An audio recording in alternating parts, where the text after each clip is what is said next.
ब्रह्म मुहूर्त ध्यान उपरांत सत्संग।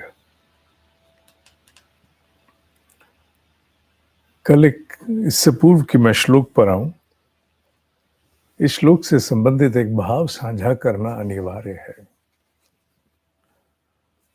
सारे ही श्लोक महत्वपूर्ण हैं।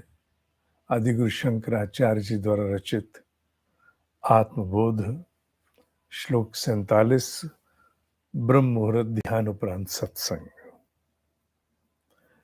साधक ने कहा कि आत्मबोध में आप अद्वैत पढ़ा रहे हैं और हम तो ईश्वर की उपासना साकार रूप में घरों में करते हैं, माँ की, भोलेनाथ, कृष्णा, नारायण इत्यादि। तो क्या हमारा इस प्रकार इष्ट रूप में उपासना करना निरर्थक है? चूंकि आत्मबोध में पूर्ण अद्वैत में तो वो तो अरूप है, तो रूप ही नहीं है। तो मैंने उनसे जो उत्तर दिया, अपनी समझ से, अपनी सीमित समझ से, मैंने कहा नहीं, वही ईश्वर के प्रति साकार रूप की गई भक्ति, उपासना, जप इत्यादि जो भी विधि आप ले रहे हैं, वही आपको एक दिन उसी ईश्वर के स्वरूप को ना केवल इस पूरे पूरे ब्रह्मांड में, पूरे अस्तित्व में, पूरी सजगता में व्याप्त दिखेगी, अपितु वही नहीं, अपने भीतर भी वही दिखेगी। अर्थात एक अवस्था ऐसी आएगी जहां अभी तो आप और आपके सामने आपका इष्ट है, उसका एक रूप विशेष है, आपका अपना एक विशेष रूप है, उससे कुछ आशाएं हैं, उसकी बहुत सी क्षमताएं हैं, आप में बहुत सी अक्षमताएं हैं। अभी तो ये भेद है, जुड़ रहे हैं। किससे? अपने से बड़े से, अपने से विशिष्ट से, अपने से विशेष से, जिसमें बहुत सारी क्षमताएं हैं, जो सब कुछ जानता है, जो त्रिकालदर्शी है, सब कुछ कर सकता है, सामर्थ्य पूरी है, एक अपने से बहुत बड़ी सत्ता के साथ जुड़ रहे हैं, जिसका एक नाम, एक रूप और एक उपासना की पद्धति भी है, जुड़ने की। धीरे धीरे जब ये संबंध और प्रगाढ़ होगा, उस ईश्वरीय तत्व का, उस इष्ट के तत्व का अवतरण हमारे भीतर होगा, हम में और इष्ट में भेद धीरे धीरे समाप्त होने लगेगा। वो इष्ट जो बाहर है, जिसकी प्रतिष्ठा बाहर साकार चित्र रूप में है, वही उसका साकार चित्र स्वरूप अपने भीतर भी आके प्रतिष्ठित हो जाएगा। फिर चित्र नहीं भी है तो आंख बंद करके ही उससे पूरी तरह सजीव हम देख पाएंगे, अनुभव कर पाएंगे, हाँ ये मेरा इष्ट है। आंख बंद की, इष्ट। फिर ये संबंध और प्रगाढ़ होगा और अपने और इष्ट का भेद भी समाप्त होगा, इष्ट रूप ही हम होने लगेंगे। क्या हम भगवान बन जाएंगे? मैंने ये नहीं कहा। मैंने कहा कि जिसकी हम उपासना करते हैं, जाकी रही भावना जैसी, प्रभु मूरत तिन देखी तैसी। वो मूरत कहाँ दिखेगी? बाहर नहीं, बाहर तो पहले ही दिख रही है वो, पर भाव रूप से वो मूरत धीरे धीरे भीतर सजीव हो जाएगी और इष्ट हम ही, हमारे ही भीतर इष्ट सजीव होने लगेगा। फिर बाहर की आवश्यकता समाप्त हो जाएगी। हाँ, बाहर है, ठीक है, नमस्कार है, सब कुछ है, एक स्वरूप है, पर वो इतना आत्मसात हो गया, उसको इतना रचा पचा लिया हमने कि बस हम इष्ट रूप ही होते चले गए। कोई भेद रहा ही नहीं, अभेद। भक्त के पीछे भगवान भागते हैं, इसका मूल तात्पर्य है कि भक्त उस भगवान के स्वरूप में ही आ जाता है, उसका प्रत्यावर्तन हो जाता है। और यही अवस्था धीरे धीरे व्याप्ति की और बढ़ती है और बढ़ती है, जहां फिर कण कण में वही दिखता है, रोम रोम में वही दिखता है और कुछ है ही नहीं। ये उत्तरोत्तर उत्कर्ष है, जिसका मार्ग यहीं से होकर निकलना है। जो ये सोचता है कि साकार उपासना अगर अद्वैत ही सत्य है तो निरर्थक है, वो जान ले कि अद्वैत तक पहुंचने का सीधा मार्ग हर किसी के लिए नहीं है, क्योंकि उतने उत्कर्ष को बुद्धि प्राप्त नहीं होती कि वो सहज रूप से ही एक अरूप सत्ता के साथ यूं जुड़ जाए, उसे उस अवस्था, उस परिपक्वता, उस सत्य स्वरूप के अनुभव को प्राप्त, सत्य स्वरूप, मिथ्या स्वरूप नहीं, सत्य स्वरूप के अनुभव को प्राप्त होने के लिए बुद्धि और मन के परिष्कार को एक यात्रा करनी पड़ती है, और वो यात्रा इसी प्रकार इष्ट के साकार रूप की भक्ति से आगे बढ़ती है।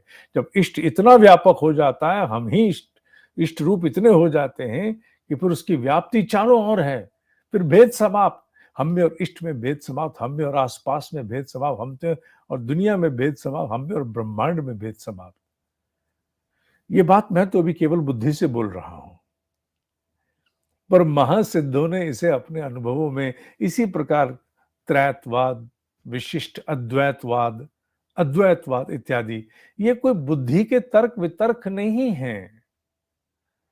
ये ठीक है, बहुत से लोग कुछ आपस में आर्ग्यूमेंट्स भी करते हैं, पर ये बुद्धि के तर्क वितर्क नहीं है। ये अनुभव की सीढ़ियां हैं, अनुभव के चरण हैं, उत्तरोत्तर प्रगति उत्कर्ष के सोपान हैं ये, जिन्हें धीरे धीरे हम प्राप्त होते हैं, जिसको हम प्राप्त करते चले जाते हैं। ये कोई आपस में विवाद का विषय नहीं है, ना ईश्वर इस प्रकार कटा बटा है। जैसे जैसे उत्कर्ष होता चला जाता है, भेद समाप्त होता चला जाता है। ईश्वर, जीव, प्रकृति, ईश्वर, जीव, प्रकृति, जीव, ईश्वर, जीव, और जीव ही ईश्वर रूप अद्वैत, एक ही बचा और कुछ बचा ही नहीं। ये उत्तरोत्तर प्रगति के सोपान हैं। इसे न वाद विवाद कह सकते न कुछ, पर मार्ग कहां से जाता है? वहीं से होके जाता है जहां पहले किसी एक इष्ट को नक्की करके हम कहीं केंद्रित होते हैं। We focus on a name, we focus on a form. उनके कुछ गुण हैं, उनकी क्षमताएं, अपने से किसी बहुत बड़ी सत्ता से जुड़ने के लिए अपने अस्थिर मानस को, अपनी अबोध अवस्था रूपी मानस को कहीं खूंटे से टांगते हैं, और फिर वही भक्ति धीरे धीरे समर्पण के साथ उस इष्ट को आत्मसात करते करते एक व्यापक स्वरूप को प्राप्त होने लगती है। फिर संभवतः एक जन्म ऐसा आता है कि हम भी आदि गुरु शंकराचार्य की भांति उसे अनुभव कर जाते हैं। आइए, सम्यक विज्ञानवान योगी स्वात्मनि एव अखिलम जगत एकम च सर्वम आत्मानम इक्षते ज्ञान चक्षुषा। सम्यक अर्थात सटीक, स्पष्ट, समान रूप से सटीक, स्पष्ट, क्लैरिटी, एब्सोल्यूट क्लैरिटी के साथ। आप सम्यक साधक ही तो हैं सारे ब्रह्म मुहूर्त में। सम्यक विज्ञानवान, विज्ञान जिसने प्रत्यक्ष रूप से, प्रत्यक्ष ज्ञान से पूरित हो गया, अर्थात वो केवल मेरी तरह सुन सुना के नहीं बोल रहा, मेरी प्रकार से पढ़ पढ़ा के नहीं बोल रहा। विज्ञानवान योगी कौन है? साथ में योगी शब्द है। विज्ञानवान योगी कौन है? जो अब प्रत्यक्ष अनुभूति में है। अब वो किसी से संदर्भ नहीं ले रहा, ऐसा अनुभव सा हुआ ना, अब वो हो गया है भाई, अब वो हो गया है, हो चुका है, जो हो चुका वो बोल रहा है। स्वात्मनि, अपने ही भीतर, अखिलम जगत, जगत में क्या आता है? जगत में पूरा ब्रह्मांड, जहां कहीं भी अस्तित्व है किसी रूप में, वो सब जगत है। जगत में अस्तित्व है, स्थूल सूक्ष्म कारण कैसा भी, वो सब जगत में आ गया। थलचर नभचर कुछ नहीं बचा, जलचर सब आ गए। वो अपने ही भीतर समस्त जगत को, अखिल जगत को, अखंड जगत को, जिसमें कोई खंड नहीं है, कोई टूटा बिखराव नहीं, सब एक सा है, होलोग्राम, उसे अपने में देखता है। एकम च सर्वम आत्मानम इक्षते, वो एक ही है, वो एक ही है, उसे अपने आत्म स्वरूप में ही देखता है। किसके द्वारा? ज्ञान चक्षुषा।